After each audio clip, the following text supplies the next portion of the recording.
Dice la palabra de Dios allí: amados, por la gran solicitud que tenía de escribiros acerca de nuestra común salvación, me ha sido necesario escribiros exhortándoos que contendáis ardientemente por la fe que ha sido una vez dada a los santos. Vamos a orar. Señor, tú ten el trono como cantamos y tú mereces toda la gloria, la honra de tus siervos. Te pedimos, Señor, que en esta mañana, como ha estado con nosotros, y tu Espíritu Santo esté conmigo, Señor, dándome palabra para tu congregación y también para mí mismo. Te pedimos que tu iglesia sea edificada, Señor, y tu nombre sea glorificado. Por tu palabra, enséñanos cómo debemos de andar en estos tiempos tan difíciles. Te lo suplicamos, Señor, en el nombre de Jesús. Amén. Bien, hermanos, ya nosotros hemos visto en los mensajes pasados quién era Judas y a quién escribió esta carta. Y hoy, con la ayuda del Espíritu Santo, vamos a ver que Judas inicia una carta haciendo una exhortación a sus lectores. Vamos a leer de nuevo, hermano, detenidamente este versículo 3 de Judas. Dice allí la palabra de Dios: amados, por la gran solicitud que tenía de escribiros acerca de nuestra común salvación. Es decir, Judas tenía una intención inicial de escribir acerca de la salvación, pero cambia y dice: me ha sido necesario escribiros exhortando que contendáis ardientemente por la fe que ha sido dado una vez a los santos. Todo este versículo que terminamos de leer es una exhortación a sus lectores que hace Judas.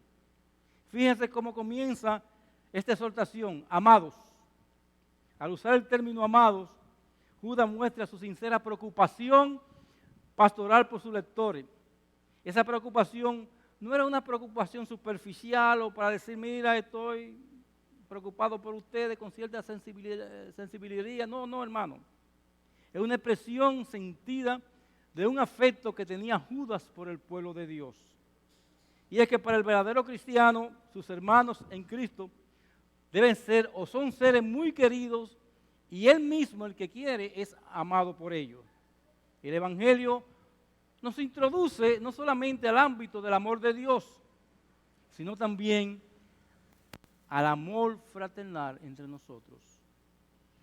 O sea, cuando nosotros nos convertimos a Cristo, el amor que se ha derramado en nuestros corazones es para que amemos a Dios y para que amemos los hermanos. Por supuesto, los creyentes aún no hemos llegado al punto de saber amar como Dios ama, y eso casi es imposible aquí en la carne.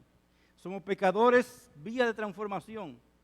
Todavía hay importantes residuos de egocentrismo en nuestras vidas, pero allí donde hay auténtica vida regenerada por el Espíritu Santo, también están los primeros brotes de un auténtico amor fraternal hacia los demás.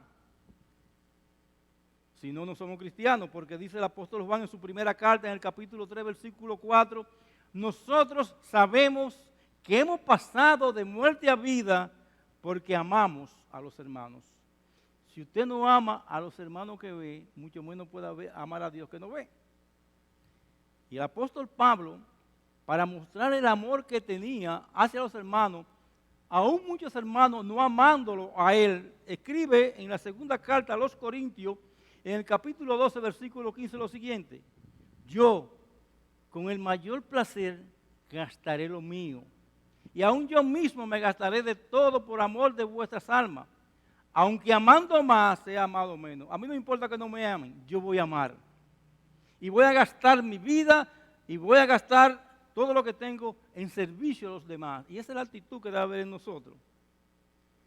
Ahora bien, este versículo 3 de Judas se nos muestra que Judas tenía una inquietud nacida de una profunda convicción respecto a la importancia crucial de la verdad de Dios que estaba siendo distorsionada por unos falsos en la iglesia. La iglesia estaba llenando de falsos, y Judas no solamente muestra, hermano, que estaba interesado por los hermanos, sino también que estaba preocupado de una manera muy especial, porque dentro de la iglesia de Cristo se estaban introduciendo muchas falsas enseñanzas y había muchos profetas falsos. Inicialmente Judas tuvo gran solicitud en escribirlo acerca de la común salvación, dice el texto. Esa común salvación la compartía con su lector. Él quería compartir lo que era la salvación en Cristo, todo lo que envuelve la salvación en Cristo con sus lectores. Y esto puede significar que Judas se apuró en escribir o que se esforzó, pero no pudo completar lo que originalmente planeaba decir. Algo le hizo cambiar. Usted lo ve en el texto fácilmente, hermano. Algo le hizo cambiar a Judas de lo que iba a escribir por lo que estaba escribiendo. Su intención original fue compartir su experiencia de la salvación a través del Evangelio de Jesucristo. Pero cuando vino una crisis en la iglesia, él sintió la necesidad de alertar a sus amadísimos hermanos del peligro que estaba enfrentando la iglesia. Hermano, y eso es lo que debemos hacer nosotros. Hemos cambiado muchas veces hasta nuestro tema de predicación. ¿Por qué razón? Porque tenemos una prédica y surge una necesidad dentro de la iglesia y la cambiamos para predicar de otra cosa. Y eso pasa con Judas. Él quería hablar, hermano, del Evangelio, pero vio esa necesidad. Y cualquiera que sea el caso, la presencia de falsa enseñanza se lo impidió. O sea, él quería escribir acerca del Evangelio, impresionándolo con la urgente necesidad de convocar a la iglesia a batallar. Su idea inicial era hablar positivamente de los beneficios y de las bendiciones participadas de la salvación. Él quería hablar de la gloria de Cristo, de lo que habla de Cristo en su vida, compartir el testimonio de Cristo. Esa era la idea, aparentemente. Pero esa misma salvación de la cual él quería hablar estaba bajo ataque por parte de apóstatas, de ahí el cambio del tema. La iglesia comenzó a decir, no, espérate, yo voy a hablar de esto, pero prefiero cambiar porque hay esta necesidad. Es como si Judas dijera, yo quería hablar de nuestra común salvación, de todos los beneficios que tenemos al haber sido salvados por la obra maravillosa de Cristo a nuestro favor. Pero están pasando circunstancias que me obligan a cambiar el tema que quería presentarle. Al igual que Pablo, quien escribió a los Corintios, dice, me es impuesta necesidad y hay de mí si no anunciara el Evangelio. El apóstol Pablo estaba hablando de algo y tuvo que cambiar para hablar del Evangelio. Y Judas dice que le ha sido necesario, y la idea es una pesada carga en su corazón, escribir estas cosas que le iba a decir, esta exhortación que le iba a decir a la iglesia. Él se sentía oprimido, comprimido, presionado por lo que estaba pasando en la iglesia. Y eso le hizo cambiar. Judas reconoció que él era un atalaya de la verdad, que no podía tan solo observar en silencio mientras sus lectores se deslizaban dentro del error. Hermano, no podemos quedarnos en silencio cuando las cosas están marchando mal en la iglesia y fuera de la iglesia, y más cuando se quieren introducir falsos profetas y falsas doctrinas dentro de la iglesia. La ferviente pasión de Judas por la sana doctrina, en especial con relación al Evangelio, hacía que hasta pensar en la falsa enseñanza fuera una pesada carga en su corazón. Y él y sus lectores no iban a participar de una común salvación. O sea, ellos no iban a participar, ni Judas ni ellos, de una común salvación si ellos perdían la esencia del Evangelio, que era que estaba minándose dentro de la iglesia. Judas también sentía un amor profundo por sus lectores, y es decir, que le interesaba el bienestar espiritual de ellos. En consecuencia, su tono transmitía una preocupación genuina similar al apóstol Pablo que escribió a los ancianos de Éfeso cuando se iba a despedir de ellos en la ciudad de Éfeso. En Hechos capítulo 20, versículo 31, dice el apóstol Pablo lo siguiente: por tanto, velad, acordaos que por 3 años, de noche y de día, no he cesado de amonestar con lágrimas a cada uno. Y el apóstol Pablo en ese contexto dice que iban a entrar lobos rapaces a la iglesia, que iban a venir problemas, y él advierte a la iglesia, y esa es la misma actitud que tiene Judas, de advertir a la iglesia contra los falsos maestros. Judas no podía dejar de exhortar, y más bien es apelar, animar a sus lectores que contendiesen ardientemente por la fe.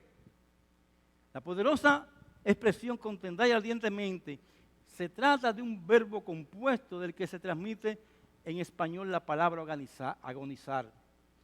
Judas quería de una manera agonizante transmitir a la iglesia y advertirle por las cosas que estaban pasando. Hermanos, y es que de la época de Judas hasta el día de hoy, Los verdaderos creyentes siempre han tenido que batallar por la pureza y la preservación del Evangelio de salvación, aún a costa de sus propias vidas. Si usted revisa la historia de la iglesia se va a dar cuenta. Hasta un testimonio que mandamos hace poco tiempo de un misionero que estaba en la China predicando, y esos hermanos caminaron cientos de kilómetros para llegar, estar en un cuartico, cerrado, sentado en el suelo, escuchando la palabra de Dios por 10 horas, por 3 días. Riesgo de que lo mataran o que lo encarcelaran y le quitaran todas sus propiedades. Esa es la actitud que debe tener el creyente cuando hay problemas, cuando se está atacando la doctrina de Dios, cuando no se puede predicar el Evangelio. Y dice este misionero, mira cómo estaban esta gente apegada a su palabra de verdad. ¿Qué le pasó? Porque habían pocas Biblias, habían 11 Biblias para 22 personas. Él le pasó la Biblia a una hermana para que la leyera y ella dijo, ¿qué usted quiere que lean de la Biblia? Primera de Pedro capítulo 3, dice, pásasela a él que yo me lo sé. Y leyó Primera de Pedro capítulo 3, dijo Primera de Pedro capítulo 3 de memoria. ¿Por qué razón, hermano? Porque ellos no se les permiten tener Biblia y en papelitos se pasan porciones de la Biblia y lo memorizan. Hermano, a veces nos quejamos y tenemos versión esto, versión lo otro, ahora salió otra versión y tenemos 80,000 versiones. Ellos no tenían Biblia, se la memorizaron. ¿Por qué? Porque le era necesario, en silencio, hermano, en oculto, contender ardientemente por la fe. Ahora bien, volviendo a esto. Al Judas referirse a la fe, no está hablando de un conjunto nebuloso de doctrinas. Más bien la fe constituye la fe cristiana, la fe del Evangelio, la verdad objetiva de Dios. Es decir, todo lo que perteneciente a nuestra común salvación. Esto es lo que Lucas escribió en Hechos capítulo 2, versículo 42, para hacer notar que los primeros creyentes perseveraban en la doctrina de los apóstoles. Esa es la fe que Judas está refiriendo. Y es el conjunto de enseñanzas que están en esta palabra.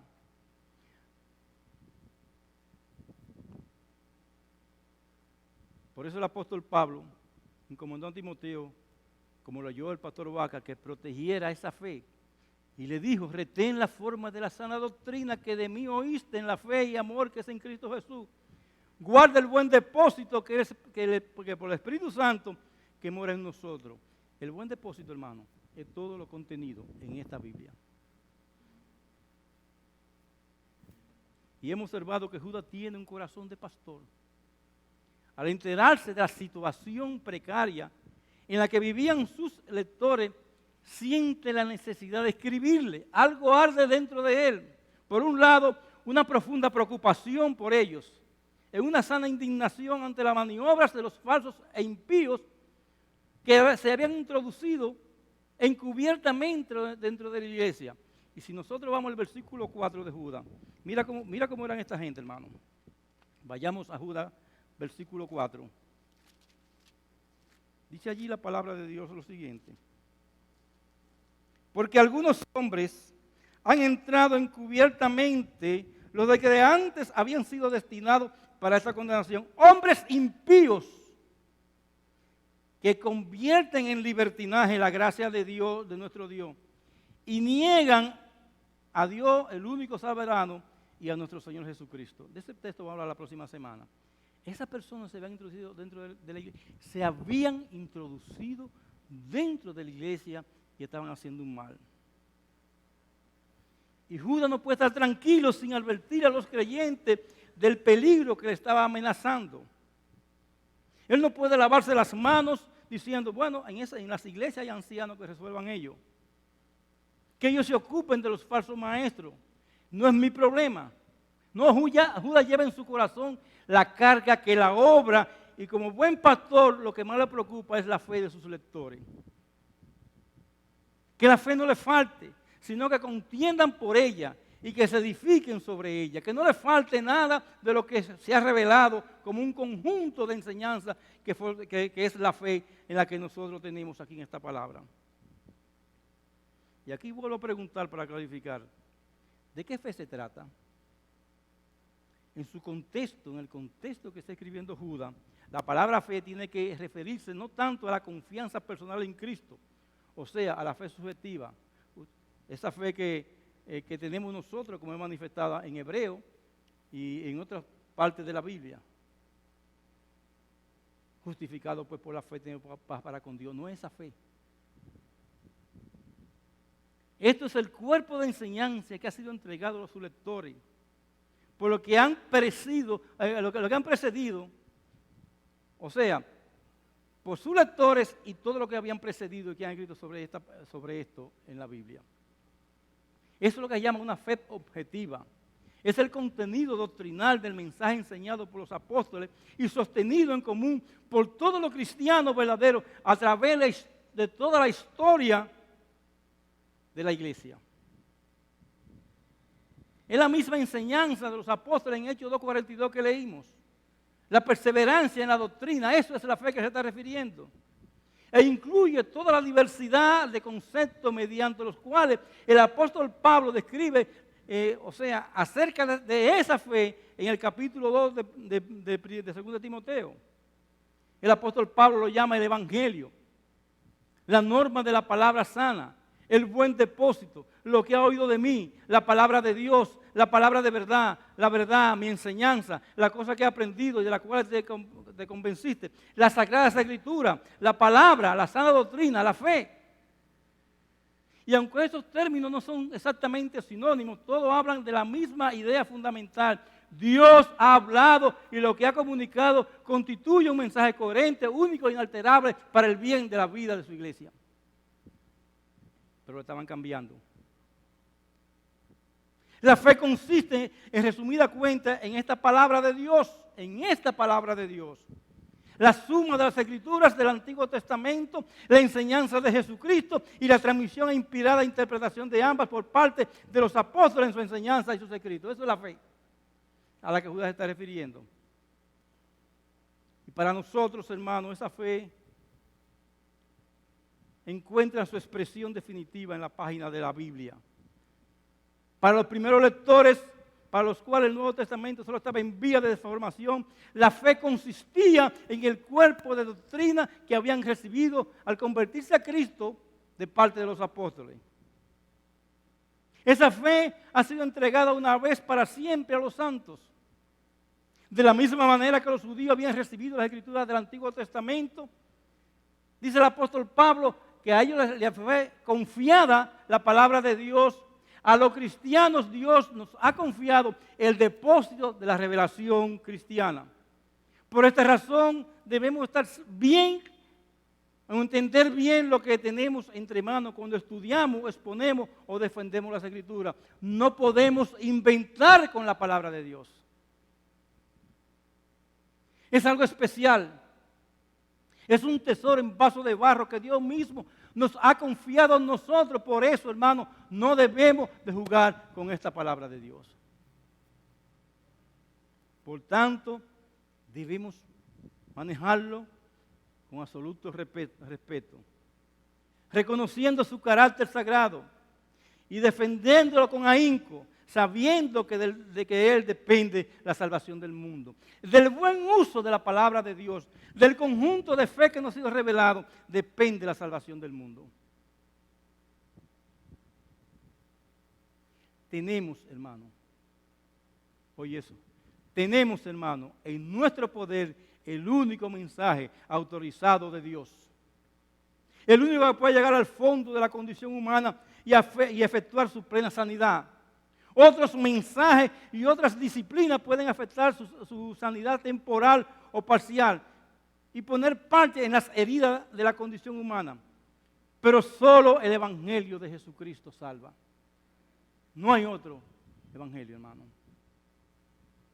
Y según como usamos nuestro cometido de conservarlo, defenderlo, proclamarlo y administrarlo, así será la eficacia del Evangelio en esta generación y la generación futura. Por eso, en este púlpito no se puede jugar con la palabra de Dios. O la enseñamos, o no la enseñamos.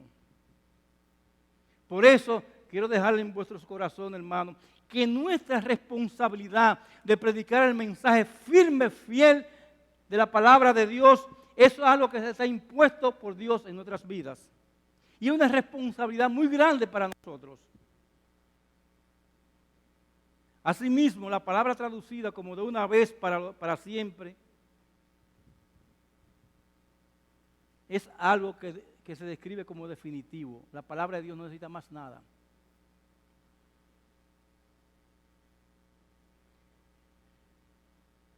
Por un lado, indica que la transmisión de la fe ya ha finalizado.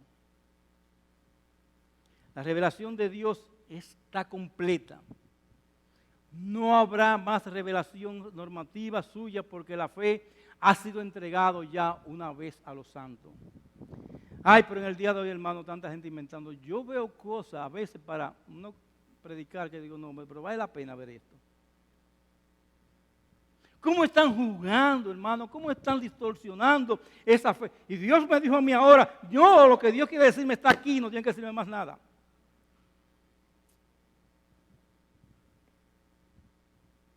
Por otro lado, indica validez permanente. Es una fe cuya vigencia dura para siempre, o al menos hasta el retorno de nuestro Señor Jesucristo, que esperamos que sea pronto. Las verdades de esta revelación no necesitan ser retocadas o cambiadas con el paso de los años. Estas verdades son siempre válidas. El cielo y la tierra pasarán, pero mi palabra no pasará. Con el uso de este solo vocablo, por tanto, Judas comunica la esencia de la doctrina evangélica acerca del carácter definitivo, la vigencia permanente y la autoridad suprema de las Escrituras. Alguien escribió lo siguiente: con estas palabras Judas indica que el cuerpo de la verdad revelada ya está completo. Ni se le puede quitar ni se le puede poner, hermano. No hay otro evangelio, ni habrá otro. Su contenido se entenderá mejor, sus implicaciones se desarrollarán, sus predicciones se cumplirán, pero nunca necesitará que se complete, ni nunca se va a necesitar que sean sustituidas. Por eso, esta fe ha sido confiada en nosotros para que la guardemos, para que la defendamos y luchemos por su conservación y proclamación. Su conservación, hermano, y su proclamación. Siempre que usted ve un predicador que diga, no, porque yo creo, no, así dice el Señor. Si no dice así, hermano, no le acepten su predicación. No así dice el Señor que me revela, no, así dice el Señor en su palabra, no en otra parte. Por eso debemos mirarla como algo que Dios nos ha encomendado para que la retengamos con plena fidelidad y la entreguemos intacto y sin adulteración a las generaciones siguientes. Y repito aquí de nuevo, es nuestra responsabilidad entregársela a esa próxima generación que está subiendo, pero entregarle la palabra de verdad, no inventada. Debemos reconocerlo como el único mensaje autorizado de salvación. Debemos estar dispuestos a defender su verdad si es necesario, aún con nuestra vida. La supervivencia del Evangelio en toda su pureza y resplandor en una generación depende en gran medida de la fidelidad de las generaciones anteriores para defenderlo. Si nosotros no defendemos esta verdad en el día de hoy, y como están las cosas, mañana lo que se va a predicar, cualquier cosa menos la palabra de Dios en la iglesia. Y es nuestra responsabilidad. Por eso estamos preocupados por los pastores, por eso estamos preocupados por los hermanos jóvenes de la iglesia, para que cuando prediquen esta palabra de Dios, no otra palabra de Dios. Y es de ahí la urgencia del mensaje de Judas y su validez para todas las generaciones. Él ve que el evangelio es amenazado por la filtración de falsos maestros. De su conservación íntegra depende el futuro de la salvación del mundo, hermano. De la conservación íntima de esta fe, de esta palabra, depende la conservación del mundo, o la salvación del mundo. Si sus lectores no se ponen a defender la sana doctrina de cara al énfasis erróneo de los falsos maestros, el evangelio será tergiversado y muchas almas se perderán. Y tristemente, vamos a ver si no se predica la verdad en las iglesias, como en muchas iglesias se está haciendo, que sentados de una silla de la iglesia, de un banco de la iglesia, se van a ir directo al infierno. Porque no se le predicó la palabra de Dios. Y le voy a decir una cosa a los líderes y a los que quieren salir de la iglesia. Si predican otro evangelio que no es el de Cristo, desde el infierno esa gente nos van a estar maldiciendo porque no le predicamos la palabra de verdad. Es un asunto de vida o muerte. Los lectores deben prestar toda la atención posible y entregarse a esa sagrada responsabilidad de predicar esta verdad como fue revelada. Y queremos decir, hermano, que en nuestra generación igualmente, que los tiempos de Judas, el Evangelio está bajo amenaza. Algunos, conscientes o no, diluyen su mensaje, otros lo mezclan con ideas propias o con sabiduría aprendida del mundo.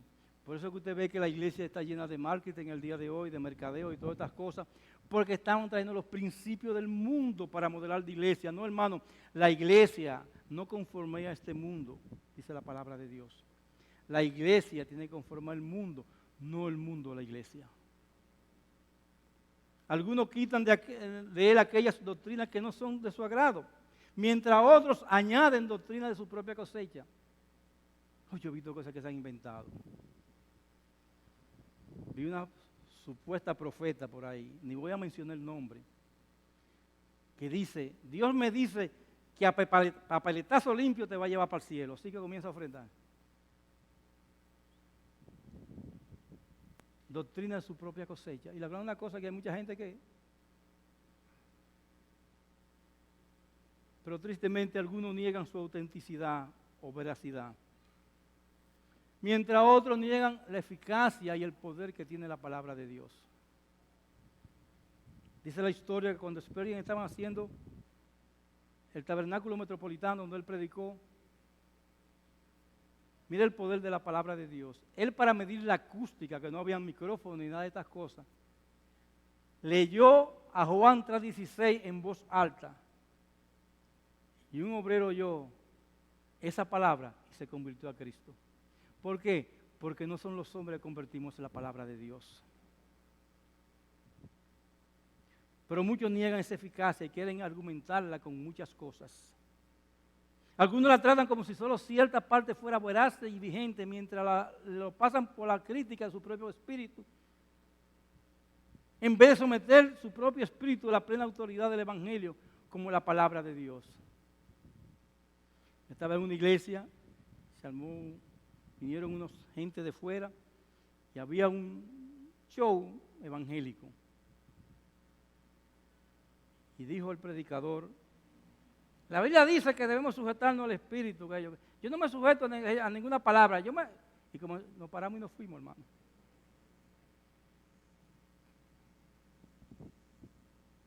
Cuando negamos la autoridad de la palabra de Dios, estamos negando a Dios. Y tristemente todo esto se hacen llamar cristianos. Pero si de ellos dependiera esta generación y la generación futura, el mundo estaría sin evangelio. Hermano, confiamos en el poder de Dios para guardar lo que nos ha recomendado, el buen depósito, como dice el apóstol Pablo a Timoteo. Pero no podemos eludir nuestra responsabilidad de ser colaboradores de Dios en la conservación y defensa de este evangelio. Y aquí quiero agregar algo muy importante. Generación tras generación, desde los albores de la iglesia, los jóvenes, y escúchame bien jóvenes, escúcheme bien, los jóvenes han tenido que recoger la antorcha de la fe de manos de los ancianos y relevarlo en la buena carrera. Y aquí viene para nosotros, los más ancianos. Una sola generación perezosa, carnal, apática o apóstata representa una ruptura en la cadena de la salvación que puede tardar muchas generaciones para ser subsanada. Si nosotros predicamos un evangelio enviciado y dañado en el día de hoy, las futuras generaciones se van a dañar y para subsanar eso va a costar mucho de verdad. Por eso, hermano, no hay vuelto atrás. Debemos dar gracias a Dios por aquellos que fueron fieles al transmitirnos a nosotros las buenas nuevas del evangelio. Y debemos buscar la fuerza de Dios para no acobardarnos en nuestra obligación de hacer lo mismo. Debemos ser como los tesalonicenses, Dice allí la palabra de Dios en la primera carta del apóstol Pablo a los tesalonicenses, en el capítulo 1, versículos 6 al 8, lo siguiente: vosotros viniste a ser imitadores nuestros del Señor, recibiendo la palabra en medio de gran tribulación. Porque partiendo de vosotros ha sido divulgada la palabra del Señor. Eso se hacía, hermano, de medio de salía la palabra del Señor, no la palabra de los hombres. Y no solo en Macedonia y Acaya, sino también en todo lugar, vuestra fe en Dios se ha extendido. Y así debe ser en nosotros, la iglesia. Nuestra fe en Dios debe extenderse, llevando la real palabra, la verdadera palabra de Dios. Y para concluir, hermano, antes de dejar nuestro texto, debemos hacer justicia a algunos de esos énfasis que hay en este texto. En primer lugar, digamos otra vez que lo que tenemos que defender es el mensaje de siempre, el que ha sido igual desde el tiempo apostólico. No somos llamados a retocarlo, no somos llamados a mejorarlo, no somos llamados a cambiarlo, a adoptarlo a los gustos y la filosofía de esta generación. Ay, no, que hay que bajar los estándares. No se puede bajar los estándares de la palabra de Dios. Al contrario, cualquier intento de modificarlo es un atentado contra lo divino, es una adulteración carnal de lo espiritual.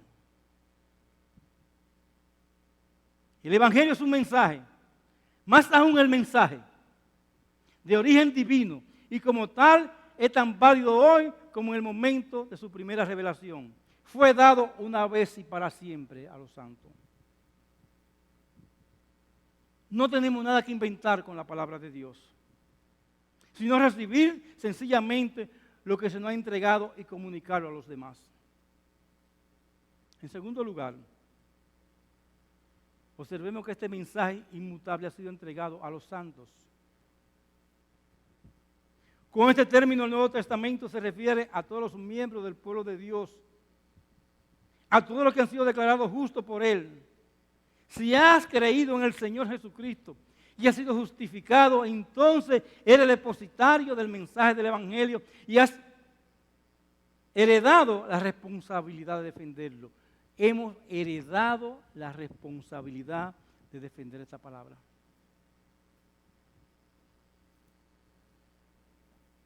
Luego notemos que aunque nuestra responsabilidad incluye la defensa del Evangelio contra las infiltraciones foráneas, por decirlo así, la contienda de la fe empieza con nosotros mismos. Quizá la principal preocupación de Judas sea por sus lectores mismos. Y él a lo mejor se preguntó, ¿se dejarán arrastrar por los falsos maestros o afirmarán su plena confianza en la doctrina apostólica? Hermano, tristemente, a veces nosotros escuchamos cualquier persona hablando, cualquier disparate por ahí que se dice cristiano, y como está con cierta cosa bonita, decimos, ay, esa persona sí habló bien, pero habló la palabra de Dios. Pero que me tranquilizó el corazón, pero era la palabra de Dios. Esos son parchos que no van a curar tu alma.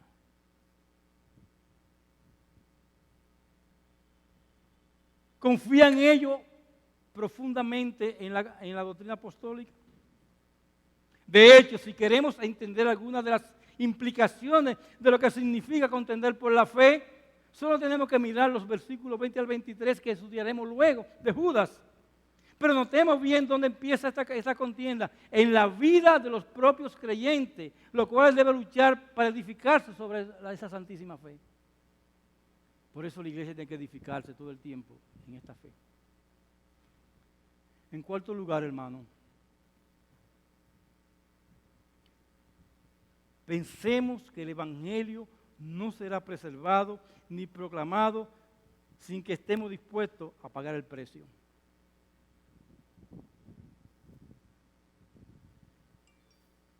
La palabra traducida como contender solo aparece aquí en el Nuevo Testamento y está emparentada con la palabra agonía. Como escribió el apóstol Pablo a Timoteo, pero tú sé sobre en todas las cosas, sufre penalidades, al trabajo de evangelista, cumple tu ministerio.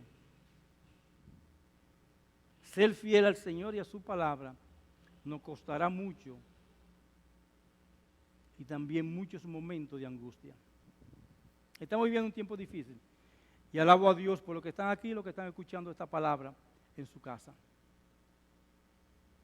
Pero cambiar esto, hermano, por cualquier diversión del mundo, no importa lo que esté pasando, a mi entender, por lo que Judas me dijo, eso es apostatar de la fe. ¿Cómo? ¿Muy duro? Sí, es muy duro. Nosotros debemos estar, hermano, comprometidos y siéndole fiel al Señor en todo lo que el Señor demanda.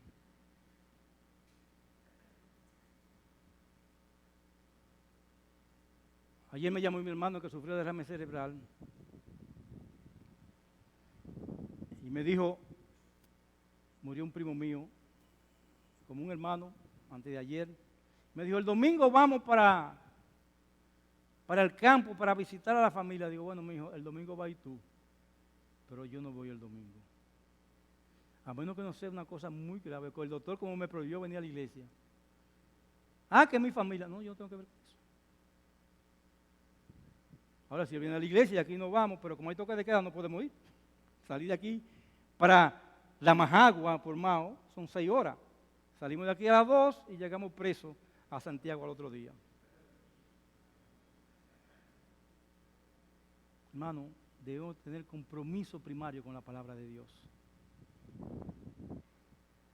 Por eso cuando las personas van de viaje y me preguntan, pastor, nosotros vamos para tal parte en Estados Unidos, yo lo primero que le pregunto, ¿y está Dios en ese lugar donde tú vas? Vaya a una iglesia. Y no por el hecho, hermano, de complacernos a nosotros. A mí no tiene que complacerme nadie, pues yo soy tan pecador como usted. Es obedecer esa palabra de Dios. Porque los falsos maestros pueden influenciar. Y cuando hablo de falsos maestros, también hablo de los falsos maestros que hay en el mundo. Ah, pero eso no es nada. Sí es algo. Por eso Judas, sumamente preocupado por la influencia de los falsos maestros, hace una serie de llamadas a sus lectores a que asuman sus obligaciones de defender la fe, tanto con su palabra como con sus testimonios. Sus palabras han resonado a lo largo de los siglos y ahora nos llegan a nosotros. Y eso no ha cambiado, hermano. Pero en cada generación el diablo está al acecho para infiltrar en las iglesias ideas erróneas, mermar la eficacia del evangelio, y suele hacerlo no a través de personas que llegan a la iglesia llevando etiqueta en su frente que diga somos falsos maestros, sino a través de personas con apariencia de piedad dentro de la iglesia. Mediante esas palabras el Espíritu Santo nos pide también a nosotros que luchemos fielmente para mantener la pureza e integridad del evangelio. Hermano, no podemos eludir nuestra responsabilidad en estos tiempos de contender ardientemente en nuestra generación por la fe que de una vez para siempre ha sido entregada a cada uno de nosotros. Y ahí quiero traer un poco de historia con lo que está pasando con John MacArthur. Mucha gente ha dicho que fue una imprudencia de parte de él, que la iglesia se la llenó espontáneamente. Y hoy, hermano, va a ir la fuerza militar, si la iglesia se reúne, a sacarlo a la fuerza, a 3,000 creyentes como sea. Ellos han cumplido todos y ganaron en 4 cortes, ganaron el juicio de que podían reunirse. Pero una corte de un liberal dijo que no y sentenció que fuera preso. El pastor Vasco oró por la iglesia porque hoy están reuniéndose ellos, como manda la ley, con sus mascarillas, divididos en lugares, y como quiera lo van a llevar preso. Eso es contender por la fe, predicar la palabra de Dios, pese a las situaciones adversas que está pasando la iglesia.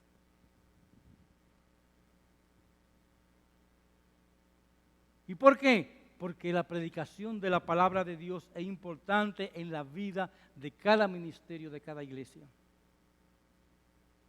Por eso, hermano, muchos han cambiado, no, porque ahora debemos ser prudentes. En esa prudencia ni se están reuniendo como iglesia.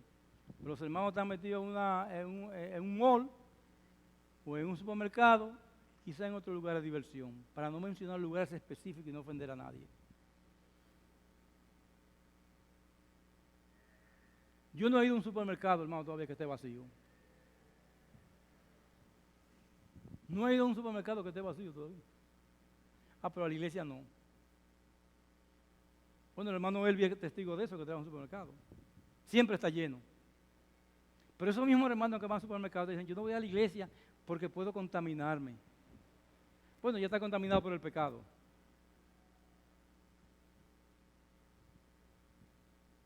Hermano, manipular y distorsionar esa verdad, esa palabra, o mezclarla con error e invitar la ira de Dios a su iglesia. Por eso el apóstol Pablo advirtió a los Gálatas, si alguno os predica diferente evangelio del que habéis recibido, sea anatema. Debemos predicar la verdad, aunque hay un libro que se llama de Jerry Bridge, confiando en Dios, aunque la vida duela, confiando en su palabra, aunque duela muchas veces. El apóstol Juan, en su segunda carta, en los versículos 9 al 11, dice lo siguiente: cualquiera que se extravíe y no persevera en la doctrina de Cristo, no tiene a Dios. El que persevera en la doctrina de Cristo, ese sí tiene al Padre y al Hijo. Si alguno viene a vosotros y no trae esa doctrina, no lo recibáis en casa, ni le diga bienvenido. Porque el que le dice bienvenido, participa de sus malas obras. Ay, pero que el amor... No, un momento. Hernán Cortés fue un pastor del grupo de Iglesia de la Espada en Puerto Rico. Y le dijo a una persona una vez, ay no, porque el amor, y le dijo, ¿qué amor ni amor? Y no voy a decir lo que él dijo. Porque con eso del amor queremos dejar pasar todas las cosas que van a cambiar la vida de la iglesia. Y quiero dejarlo con este pensamiento, hermano. La palabra de Dios es suficiente para todo. Es todo lo que los creyentes necesitamos para contender por la fe y oponernos a la apostasía dentro de la iglesia. Solo la palabra de Dios. Y para esto, y para esta lucha, tenemos que tener la fe en el Señor Jesucristo. Para contender. Hermano, es un tiempo difícil, no es un tiempo para juzgar. No es un tiempo para estar... A veces yo me siento mal. A mí me gustan mucho las historias de guerra. Y te puede mencionarme cualquier parte de la Segunda Guerra Mundial, se la voy a decir. No quiero jactarme en eso porque me gusta. Ya estoy viendo la historia del Imperio Romano. Y a veces creo, hermano, que viendo estas cosas, que no son malas en sí, pierdo tiempo. Hermano, nosotros podemos estar sobre esto. Me decía una hermanita de una iglesia pentecostal, a quien yo amo inmensamente, me decía, pastor, nos falta el Instituto BOA. Y yo le pregunté, hermana, ¿qué es el Instituto BOA? Biblia, oración y ayuno. Eso no se usa en la iglesia ya. Si no estamos, hermano, armados, no podremos contender por la fe. Yo quiero terminar, hermano, con un himno de Frederick Faber, que fue un metodista, que después se cambió para la católica y después se cambió otra vez para los presbiterianos, pero escribió este himno que nosotros cantamos y nos gusta mucho. Dice, omnipotente Padre Dios, danos la fe del Salvador, que de los padres fue sostén en los momentos de dolor. Hasta la muerte en Cristo esté nuestra esperanza y nuestra fe. Danos la fe que da valor para enfrentarnos con el mal y por la palabra y por acción buen testimonio siempre dar. Hasta la muerte en Cristo esté nuestra esperanza y nuestra fe. Danos la fe, Señor, para poder defender lo que tú nos has dado. Hermano, leyendo esta carta creo que la escribieron para este tiempo, la carta de Judas. Y veremos por qué. Pero es el tiempo, hermano, que debemos de dejar al mismo misionero que estaba en la China.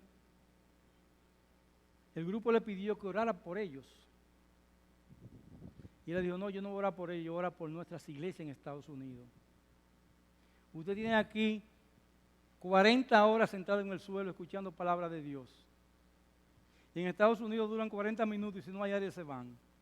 Si no hay picadera en la entrada a la puerta se van. Si no hay esto, se van para otra iglesia que dé picadera y que dé otras cosas.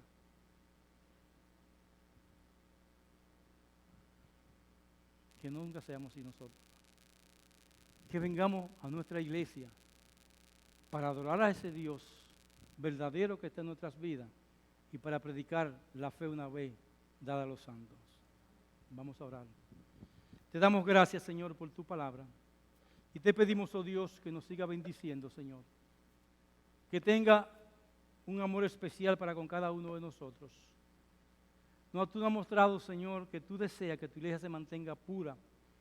Y ayúdanos a apropiarnos de ese deseo tuyo para con tu pueblo. De nosotros ser parte de ese deseo y no ponerlo por obra. Bendice tu iglesia, presérvala, Señor, por encima de nosotros y pese a nosotros.